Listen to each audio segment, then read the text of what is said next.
Salut à tous, c'est Breton Gamer, j'espère que vous allez bien, en tout cas moi ça va nickel. Donc aujourd'hui on se retrouve pour un petit top 3 sur les armes de science-fiction qui existent vraiment, allez c'est parti. Allez on commence tout de suite avec le numéro 3, l'arme sonique. Non mais en fait je parle pas du hérisson, c'est des armes qui font très mal aux oreilles, allez c'est parti. Bien que portant le nom d'armes, les canons soniques et ultrasoniques sont censés être non létaux, ils sont actuellement utilisés pour la communication et pour la transmission de messages à longue distance ou pour éloigner la faune aux alentours de sites sensibles comme les bases militaires, les aéroports, les centrales nucléaires. Ils ont aussi été utilisés sur des humains pour des actions de contre-terrorisme et de contrôle de foule.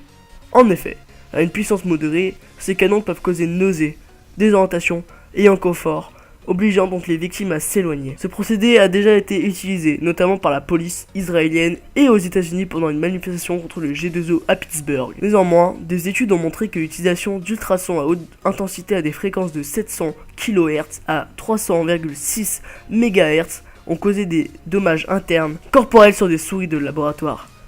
Il est donc facile de penser que certaines fréquences sonores utilisées à forte puissance peuvent littéralement détruire le tympan d'un être humain, voire créer d'autres dommages plus importants. A noter que cette technologie, qui peut paraître très moderne, date en fait des années 40.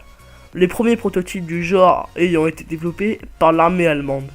Et oui, Tony Stark n'a donc rien inventé. Numéro 2, le laser électrique. Le canon laser n'appartient plus à la science-fiction. Quelques mois après avoir annoncé qu'elle développait cette arme futuriste, l'US Navy a publié de nouvelles images d'un test d'armes laser. En mer cette fois-ci. La vidéo mise en ligne montre la destruction de cibles mobiles. Un défi très complexe à relever pour les ingénieurs. Une cible maritime tractée ainsi qu'un drone sont les malheureuses victimes du rayon. Invisible à l'œil nu, n'en déplaise aux fans de la guerre des étoiles. Le bureau des recherches navales ONR s'est félicité de ce pas de géant destiné à fournir de nouvelles capacités significatives à ses soldats. Le canon laser dénommé Laser Weapon System, ou là si vous préférez, a été déployé pour la première fois sur un navire en opération, l'USS Ponce NDLR, dans le golfe Persique, ces derniers mois, précise l'US Navy.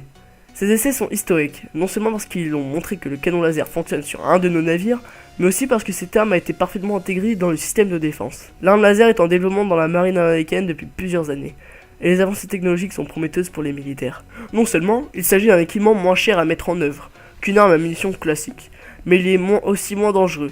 Dans la marine en particulier, où les soutes à munitions sont la cible idéale pour détruire un navire, il est appréciable pour les soldats de ne pas être assis sur des tonnes d'explosifs. Les armes laser sont puissantes, peu coûteuses et elles joueront un rôle stratégique dans les opérations navales futures, a assuré le contre-amiral Matthew L. Clunder, patron de l'ONR. Numéro 1, vous en doutez tous, et oui, il est là, c'était un peu obligatoire je pense, le Ray Gun. Excusez-moi.